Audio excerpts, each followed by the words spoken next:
Dans l'épisode précédent, nous avons répondu à la question « Doit-on communiquer ses émotions ou sur ses émotions ?» En effet, exprimer ses émotions et ses besoins est un premier pas vers une véritable connexion à soi et à l'autre. Sans aucun doute, mais au-delà, ça nous permet de mieux se connecter à nous-mêmes, à se respecter et à se faire respecter. Bonjour, bienvenue dans le 11e épisode de la série Keeping High Touch, une série de vidéos pédagogiques créée par Téléperformance Académie Tunisie et dédiée à l'intelligence émotionnelle dans le monde de la relation client. Nous avons vu précédemment que les interactions étaient le fruit d'interactions entre les parties émotionnelles et rationnelles du cerveau. Généralement, le cerveau organise tout ça. Mais parfois, ça bug. La pensée dit quelque chose, mais le cœur ou le corps nous disent le contraire. On a tendance à dire que la tête raisonne, mais que le cœur sait. Mais le plus grand danger, c'est qu'il y ait déphasage entre ce que vous dit le cerveau, la pensée, et ce que vous dit le cœur, l'émotion. Olfa, notre coach du jour, va nous expliquer comment réconcilier le cœur et la tête. Merci Olivier. Quand la tête et le cœur ne s'entendent plus, ce n'est pas toujours efficace à vivre. En psychologie sociale, ce désaccord s'appelle la dissonance.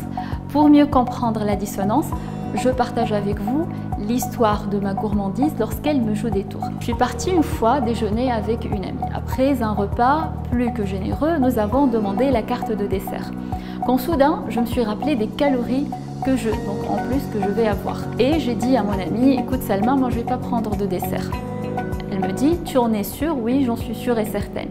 Et j'ai renoncé au dessert. 10 minutes après, le serveur arrive avec un chariot débordant de desserts, tous aussi tentants les uns que les autres. Je regarde l'assortiment de desserts, j'hésite un moment en pensant à l'interdiction que je me suis faite et je prends la décision. Donc je commande la mousse au chocolat avec un supplément de chantilly. Faire 30 minutes de sport était l'idée qui m'a permis de réconcilier ma tête qui m'interdisait un surplus d'aliments sucrés et mon coup de cœur pour la mousse au chocolat. La dissonance est donc cet état de malaise que nous vivons lorsque nous agissons à l'encontre de notre ressenti ou de notre conviction. Il existe deux types de dissonance. Donc, une dissonance émotionnelle lorsqu'il y a une incohérence entre notre ressenti et notre comportement et une dissonance cognitive lorsqu'il y a une incohérence entre notre pensée et notre comportement. La théorie de dissonance cognitive a été introduite pour la première fois par Leon Festinger en 1957. Selon cette théorie, l'individu est à la recherche d'un équilibre cognitif, c'est-à-dire rationnel, entre sa pensée et son comportement. C'est ce que Festinger appelle par un état de consonance. Je ne dois pas manger d'aliments sucrés, je ne mange pas d'aliments sucrés. Mais quand j'agis en désaccord avec ma pensée, cet équilibre est rompu, ce qui va me faire vivre un état de dissonance. Je ne dois pas manger d'aliments sucrés et pourtant je mange une mousse au chocolat. Cette dissonance et ce malaise va me pousser à construire une nouvelle pensée, faire 30 minutes de sport. Donc, je fais 30 minutes de sport pour brûler les calories du dessert. Donc, je peux manger une mousse au chocolat tranquillement. La dissonance est un état déplaisant, douloureux parfois, mais c'est un phénomène qui est tout à fait normal. Il est même bénéfique.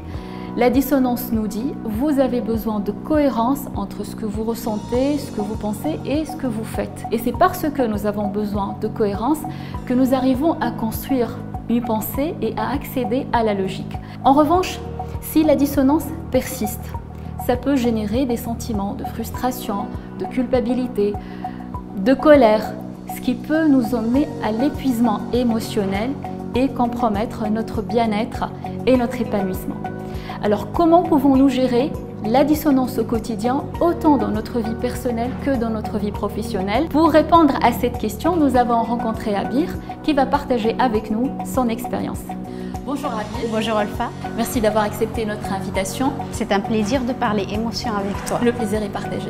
Dans notre quotidien, Abir, nous pouvons faire face à des situations difficiles et nous devons tout de même garder notre calme, ce qui peut parfois nous fatiguer, voire nous épuiser. Comment, d'après toi, pouvons-nous rester dans une dimension positive et bienveillante sans que ça soit aussi fatigant pour nous? Lors des entretiens avec les collaborateurs, il arrive que ces derniers perdent leur calme.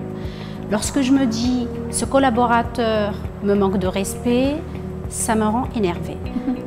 Néanmoins, dans ce genre de situation, je me dois de rester calme et professionnelle. Et donc là, il y a une dissonance émotionnelle et une dissonance cognitive. Tout à fait. Et comment gères-tu cette situation?